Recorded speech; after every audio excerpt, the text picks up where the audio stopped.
Why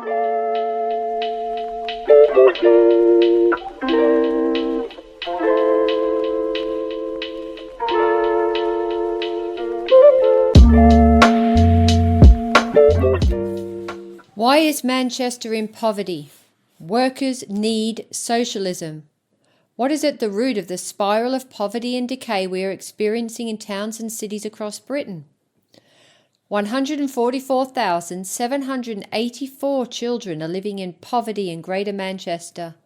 This represents 1 in 4 children in the city region. Labour, Tory, same old story. Sometime this year, working class people in Manchester will be asked to cast their vote in favour of Labour, Tory or Liberal candidates in a general election. Each will claim to be for policies that they claim could help improve the living conditions of everyday people, and each one of them will be lying. The record of the Tories is well known to every Mancunian.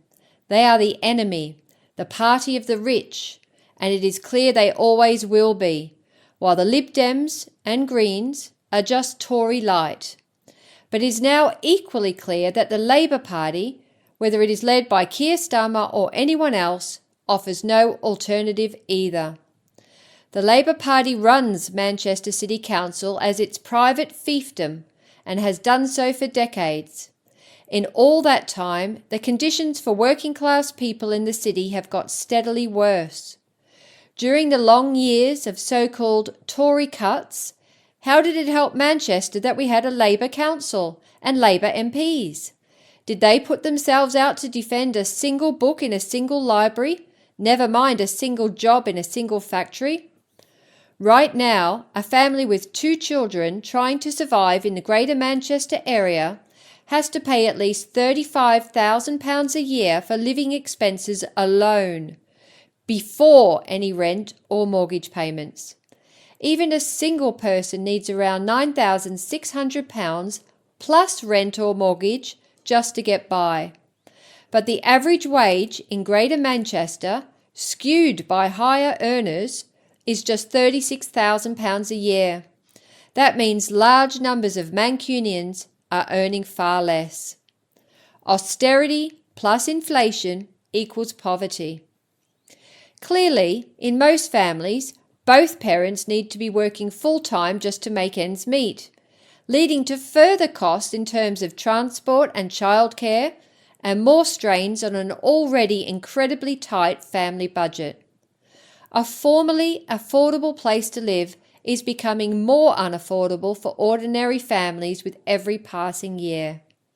Meanwhile, the Labour Council and mayoralty carry on rubber stamping luxury housing developments, boosting the coffers of the construction industry and banks while pushing working class residents even further to the city margins. The deep and deepening inflation crisis, dubbed by the press as the cost of living crisis, and ultimately caused by a global financial crisis of the capitalist system, is making the situation worse by the day. All over the country, families are falling into poverty, homes are going without heating, and children are turning up to school hungry. 1 in 3 British children now lives in poverty, and this is only expected to get worse. Nobody in any of the capitalist parties has anything to say about how or why this is happening. None of them is prepared to admit that the obscene inequality in our society, whereby the working class has less and less, while the ruling class has more and more, is a direct result of the way the capitalist system works, producing goods for profit rather than according to the needs of the people, and can never be fixed so long as that system remains. It is clear that Labour not only does not provide any alternatives, but is dedicated to waging a class war upon workers, as are the Tories. For both parties, the profits of the billionaires are their primary concern. Whichever one is in power, the Bank of England will continue to fuel inflation, thereby stealing our savings and our wages, in order to bail out and subsidise big banks and the corporations at our expense.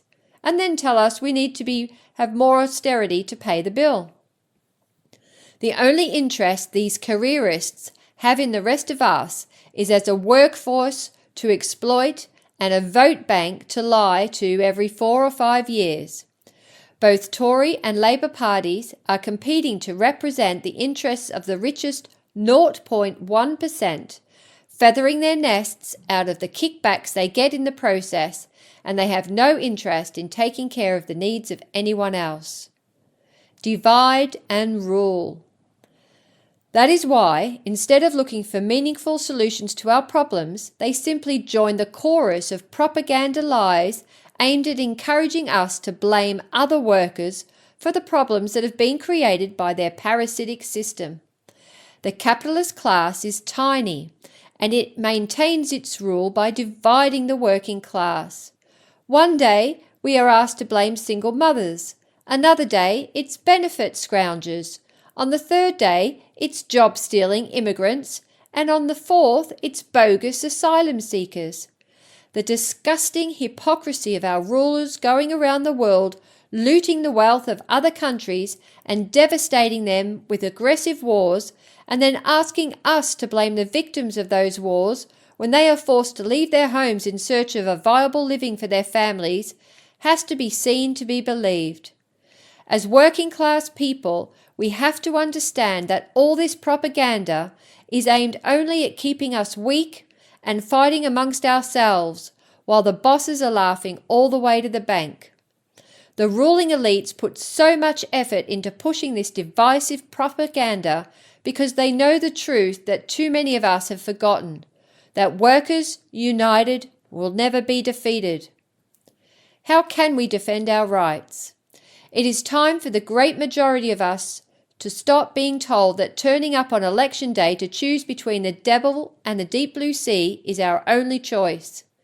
As workers, in Manchester or anywhere else, what we need are towns, cities, schools, hospitals, transport services, utilities, and an entire national economy that works in the interests of the majority.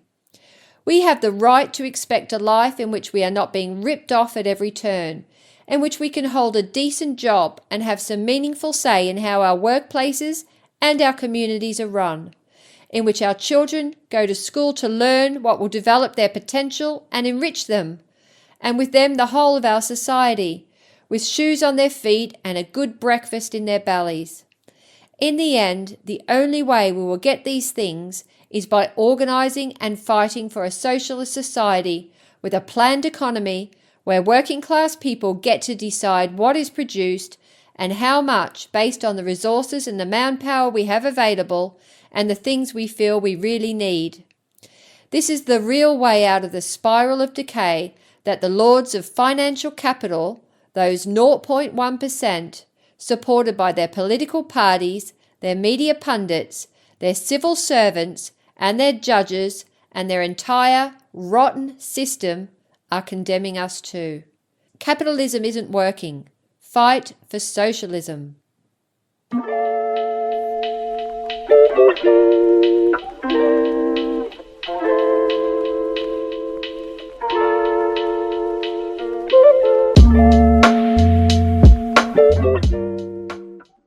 Thanks for listening to Proletarian Radio. We aim to bring you the best Marxist analysis on current affairs, revolutionary history, and theory. Do like, comment, subscribe, and share our content to help us reach the widest possible audience.